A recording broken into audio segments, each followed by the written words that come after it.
Eu não sei quem precisa escutar isso, mas olha o que diz em Deuteronômio 31, verso 8.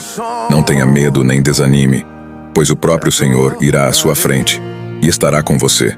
Ele nunca o deixará, nunca o abandonará. Deus fala para você hoje parar de se preocupar tanto com essa situação. Essa ansiedade, essa angústia, não vão te levar a lugar nenhum, porque não é você que está no controle dessa tribulação. É Deus que vai à frente no volante. É Deus que vai abrir os braços e dizer: deixa comigo, meu filho. Em Provérbios 3, no versículo 5, diz: confie no Senhor de todo o seu coração e não dependa do seu próprio entendimento.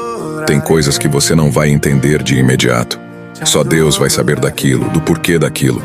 Não deixa que essa angústia tome conta de você. Você tem um Deus que cuida de cada detalhe. Nada foge do controle de Deus.